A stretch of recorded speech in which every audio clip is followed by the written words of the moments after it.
बिस्मिल्लाहिर्रहमानिर्रहीम। मैंने आप लोगों को मैं हामिद बात कर रहा हूँ, आपसे मुखातिब हूँ। मैंने आप लोगों को एक एक्सेल शीट जो है वो व्हाट्सएप की थी या ईमेल की है। तो इसमें आप जब इस शीट को ओपन करते हैं तो आप देखते हैं कि सबसे पहले ये ऑप्शन नमूदार होगा, ये सिक्योरिटी वार्निंग के हवाले से।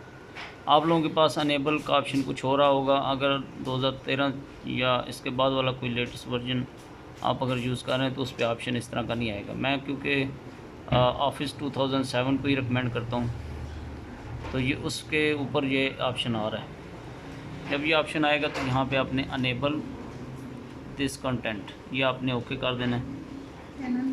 इसका फ़ायदा ये होगा कि आप के पास जो मैंने VBA कोड लगाया हुआ है वो अनेबल हो जाएगा, क्योंकि उसके ज़रिए आपका ये काम वर्क अच्छा होगा।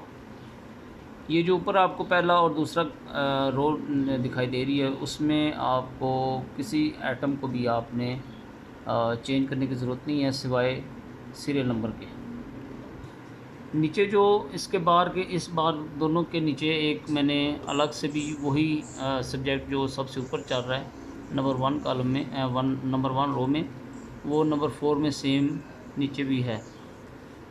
इसमें मैंने ये जो सीरियल नंबर 1 है, अब एक पर्सन है उसका ये मसलन तीसरी हायरिंग लिस्ट है। ये मैंने सीरियल नंबर इसलिए डाला है ताकि क्योंकि बहुत सारी लिस्टें आती हैं 1 2 3 4 5 6, तो मैंने उसको उस हिसाब से मतलब पहली हायरिंग लिस्ट आई है, फिर दूसरी हायरिंग लिस्ट आई है, फिर तीसरी आई है। मैंने ये जो 3/3 लिखा हुआ है, इसका मकसद ये है कि तीसरी लिस्ट है, यानी तीसरी ऐसी वो PDF की फ़ाइल है, सेंक्शन फ़ाइल, जिसमें किसी बंदे की हायरिंग का वो सेंक्शन आया हुआ है। ये 3 उसका यानी हवाला है। और पॉइंट 3 के बाद जो हवाला है वो है कि उस शीट के अंदर उस तीसरे नंबर जो है फ़ाइल के अंदर तीसरा नंबर पेज है, और तीसरे नंबर पेज में ये आगे जो QQ लिखा हुआ है ये सीरियल नंबर है, यानी उस तीसरे पेज के ऊपर उस बंदे का नाम। ये आप अगर पहले से करके रख लें स्टाफ का, तो आपको बार बार किसी के से पूछने या बार बार लेटर ढूंढने की भी ज़रूरत नहीं पड़ेगी। इसमें जो अगला नेक्स्ट 2 आपको नज़र आ रहे हैं कॉलम, इसको छोड़ दें, क्योंकि ये मैंने रिवाइज हायरिंग के लिए जो इन्हेंसमेंट हुई थी उसके लिए रखा हुआ था, तो इसको आप छोड़ दें, बेशक इसको रिमूव कर दें। अगला जो हाउस हायर्ड हाउस है वो आपने बेशक कॉन्टीजेंट बिल के ऊपर आपने देखा होगा, वहाँ पे लिखा होगा, तो वहीं से आप जो है ना इसको टाइप करके डाल दें। एक ही बार डालेंगे तो हर साल आपके वो काम आता रहेगा। और इसी तरह ये टीचर नाम है, टीचर का नेम आप करेंगे तो टीचर, फिर उसके डेजिग्नेशन डाल दें। उसके बाद स्कूल का जो नेम है वो आपने इसमें आपने डालना है, जैसे ऊपर आपको नज़र आ रहा है बार में, फार्मूला बार में, तो ये आपने डाल देना है। प्रिंसिपल DDO, ये वैसे मैंने अभी इसको मज़ीद बेहतर बनाना था, लेकिन चलें आपको मैंने दिया है तो आप इस पर ही वर्क करें। पीरियड ऑफ एरियर फ्राम, इसको छोड़ दें, क्योंकि ये मैंने इन्हेंसमेंट जो एरियर हुआ था ना उसके लिए ये रखा था कॉलम। यहाँ मैं शायद एक अभी रिसेंट एक मैंने बनाया था, ये तीसरे नंबर पे आप देखें, ये मैंने इसका ये तीनों चारों इसके मैंने ब्लैंक कर दिए थे। और इसका जो आप देख लीजिएगा सेंक्शन लेटर पे कि किस डेट से किस डेट तक इनकी हायरिंग का वो पीरियड है। अभी ये मैंने इसको ग्रीन इसलिए किया हुआ है क्योंकि इनका नाम आया हुआ था, जो लिस्ट है रावलपिंडी की जो लिस्ट निकली थी, तो उसमें मैंने इनका नाम डाल के इनको ओके कर दिए। और ये रेट ऑफ रेंट है और वहीं पे लिखा हुआ नज़र आएगा, और जिस टीचर का है वो उधर नज़र आ जाएगा। अच्छा, इसके बाद जो है यहाँ पे उसका अकाउंट नंबर डाल दें। यह आपको एक बार टाइप करना पड़ेगा। यहाँ टोटल रेंट तो मेरा ख्याल है वो अब एरियर मिला के टोटल रेंट मैंने लिखा था, अब सिर्फ ग्रैंड टोटल में ही इसको एंटर कर दें।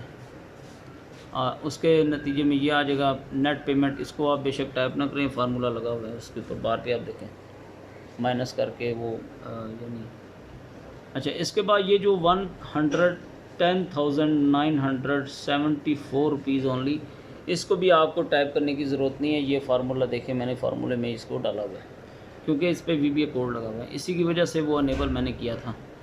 यहाँ पे आप सैंक्शन लेटर का वो डाल दें, अथॉरिटी नंबर जो है उसका, और पीरियड दे दें 2020-21। ये जो है करंट डेट है, मसलन करंट डेट, अभी करंट डेट डालने के लिए जो सबसे शॉर्टकट तरीका है वो कंट्रोल ये कॉलन आप करेंगे तो वो आज की डेट में आ जाएगा। ये आप देखें, ये और ये बटन आप प्रेस करेंगे तो आपके सामने ये देखें 12/7/20 आ गए। मैंने ये 9/7 को भेजा था, इसलिए इसको 9/7 ही रहने दूंगा ताकि मुझे अंदाज़ा हो कि मैंने कौन सा नंबर और किस डेट को मैंने भेजा था। ये डायरी नंबर है, लेटर नंबर है, और इसके नीचे मैंने वो आप समझते हैं सारा कुछ। ये आप देखें कि मैंने किसको भेजना है, CMA को।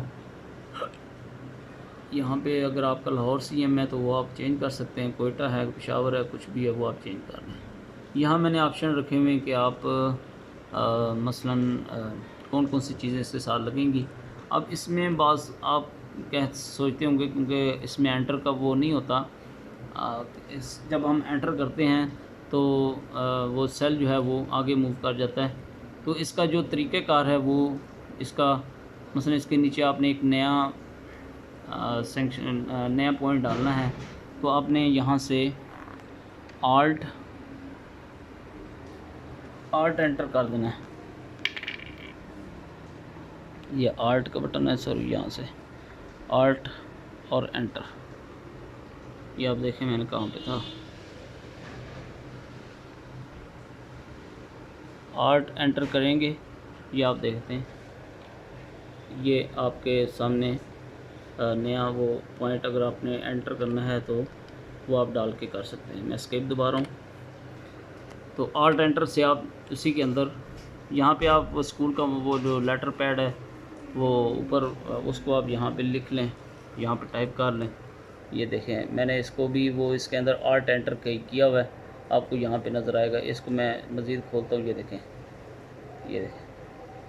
ये आल्ट एंटर के ज़रिए इसको एंटर किया हुआ है ताकि वो इसके बराबर आ जाए। आगे वो प्रिंसिपल का नेम आ जाएगा। ये सब आप टीचिंग स्टाफ को भी देंगे तो वो भी बड़े आराम से कर लेंगे इसको, और उनको ज़हमत नहीं होगी फिर आपको तंग करने की। यहाँ पे मैंने डाला है रेंट डिमांड। ये आप वैसे असेसमेंट रिपोर्ट से लेके आप डाल सकते हैं, डालना चाहें तो डाल दें। आगे है एग्रीमेंट फॉर ईयर, ये मतलब कितने साल का है वो आप, ये जो आगे नाम लिखा हुआ है इसको आप ना चेंज कीजिए, सिर्फ यहाँ पे आप मसलन 1/7/16 मतलब 1/1/20 कर दें। तो ये होगा कि आपका जो लीज़ एग्रीमेंट पे है ना पीरियड के फ्राम कब से कहाँ, वो मैंने 3 साल का इसमें एंटर करके फार्मूला डाला हुआ है। यहाँ पे आप देंगे 1/1 बिलफर्ज, मैं एक मिसाल दे रहा हूँ क्योंकि ये लीज़ एग्रीमेंट से आपने देख के डालना है कि किस डेट से आपका लीज़ एग्रीमेंट आगे हुआ है। ये आप देखते हैं 31/12/22 तक उसने 3 साल बना दिए। ठीक है, अब मैं चलता हूँ क्योंकि मैंने तीसरे को इसलिए ग्रीन किया कि इसका मैं केस बना चुका हूँ और इसको मैं प्रिंट भी दे चुका हूँ, और बाकी जो है वो पहले से मेरे पास रिकॉर्ड में मौजूद है नाम, जिसका वो हायरिंग लिस्ट में नाम आएगा मैं उसका नाम देख के और उसको ग्रीन कर दूंगा। और जो चेंजिंग होगी वो चंद चेंजेस होंगी। मैंने हाउस नहीं चेंज करना, इसमें ये सीरियल नंबर चेंज कर दूंगा। आपके यहाँ पे जो चीज़ें मसलन वो अभी इसके अंदर हाइड हैं, वो आपको मैं बताऊंगा। मसलन अकाउंट नंबर चेंज नहीं होगा, बाकी चीज़ें कुछ पीरियड चेंज हो जाएगा, बस सेम आप समझते हैं सारा कुछ। मेरा ख्याल है कि ज़्यादा लंबी वीडियो ना हो जाए। अब बिलफर्ज यहाँ पे 3 है, मैंने वहाँ 3 डाला हुआ है यहाँ पे, इसको भी मैं हाईलाइट कर देता हूँ ताकि आप लोग ये ना कहें कि ये बाकी आपने किसी को नहीं छेड़ना सिवाय इस चीज़ को। मसलन अभी 2 नंबर है तो जब आप 2 पे डालेंगे तो इधर जो नाम है वो चेंज हो जाएगा। ये आप देखें 2 प्रेस किया तो यहाँ पे फैसल अज़ीज़ आ गया। ठीक है, अब फैसल अज़ीज़ का ही वो कवरिंग लेटर भी फैसल अज़ीज़ साहब के नाम पे होगा। ये आप देखते हैं यहाँ पे नाम लिखा होगा उनका, ये मिस्टर फैसल अज़ीज़ कंप्यूटर इंस्ट्रक्टर। ठीक है, उन्हीं का अकाउंट नंबर आ गया है, उन्हीं का वो उन्हीं के लिए वो सारा कुछ रेडी हो गया। और कब जो हमने हवाला दिया था वो भी इसमें है, और जो डायरी नंबर दिया था वो हमने उसमें वो भी डाल दिया था। और इसको अगर आपने इसको देखना हो कि ये कहाँ से हमने लिया है या इसका लिंक कहाँ पे है, तो कंट्रोल आप ये ब्रैकेट डालेंगे ना, कंट्रोल ये वाली ब्रैकेट, ये कंट्रोल ये वाली ब्रैकेट आप डालेंगे तो आप देखें कि आप फौरी तौर पे उस खाने में या उस सेल में आप पहुंच जाएंगे। वो देखें आप किस सेल में थे वो आपको यहाँ पे खुद ही ले आएगा। और अगर वापस जाना है तो F5 का बटन दबाएं तो आपसे ये पूछेगा, आप एंटर कर दें। एंटर करेंगे आप वापस उसी जगह पे जुलाई वाले। फिर दोबारा देखें, मैं कंट्रोल ब्रैकेट करता हूँ, जो लेफ़्ट साइड ब्रैकेट है तो वो आपको ये यहाँ से, क्योंकि जुलाई का उसने यहाँ से लिया, मैंने वो फार्मूला क्योंकि चेंज किया हुआ था इसलिए, और F5 प्रेस करने से और एंटर करने से हम वापस जा सकते हैं। इसके बाद आप देखते हैं कि इसी फैसल अजीज़ साहब का बिल भी तैयार हो चुका है और डेट भी वो मौजूदा आ चुकी है, जितनी सेंक्शन है, और हवाला भी आ चुका है। वो सारा कुछ इसमें चेंज हो गया, हाउस नंबर फैसल अजीज़ और वो चेक नंबर, और ये भी ऑटोमेटिकली क्योंकि इसके ऊपर भी फार्मूला लगा हुआ है, ये चेंज हो चुका है। इसी तरह इसका बैक, आप इसका बैक ज़रूर निकालिएगा। ये जो आप इसको A4 पे मैंने इसको एडजस्ट किया हुआ है, तो आप जब इसको निकालेंगे सिलेक्ट करने की ज़रूरत नहीं है। ये पहले से मैंने इसको किया हुआ है प्रिंट एरिया। यहाँ पे आप देखिएगा, मैं इसको मुकम्मल आपको दिखा देता हूँ, बल्कि ये खुद ही बताएगा। यहाँ पे आप आएंगे ना, यहाँ पे प्रिंट एरिया पे आप क्लिक करें तो ये खुद ही आपको एंड तक प्रिंट एरिया दे देगा। प्रिंट एरिया देने का फ़ायदा ये होता है कि आप जब प्रिंट देंगे तो उस प्रिंट के अंदर वो मुकम्मल आ जाएगा। अगर प्रिंट एरिया आप कहाँ से सिलेक्ट करते हैं, वो यहाँ से होता है। पहले आप सिलेक्ट कर लें किसी भी शीट को कि आपने इसी को एक ही शीट पे लाना है, तो उसको प्रिंट एरिया का नाम दे दें। यहाँ पे ये देखें प्रिंट एरिया, यहाँ पे सेट प्रिंट एरिया आप करेंगे तो वो सेट प्रिंट एरिया बन के यहाँ पे लिखा आ जाएगा, नज़र आ जाएगा। बिलफर्ज मैं अब यहाँ पे भी मैंने प्रिंट एरिया दिया हुआ है। इसको आपने जस्ट कंट्रोल P करना है और A4 पे इसको फ्रंट पे करना है, और जो बैक वाला है उसको उसके बैक पे कर देना है। और इसी तरह कवरिंग लेटर पे भी वो ऑटोमेटिकली चेंज हो चुका है। आपको ये भी बता रहा है कि ये दूसरे नंबर वाला बंदा है। अच्छा, नीचे डिटेल में आप जाते हैं, मसलन ये तीसरा नंबर था, तीसरे नंबर पे आप जब क्लिक करते हैं तो इधर नाम चेंज हो जाएगा, अकाउंट नंबर भी चेंज होगा, हाउस नंबर भी चेंज हो जाएगा। तो आपको देखेंगे उन्हीं मैडम राशिदा के नाम से मैंने किया था, तो उन्हीं का नाम भी आ गया, उन्हीं का अकाउंट नंबर आ गया, और इसमें भी चेंज हो गया।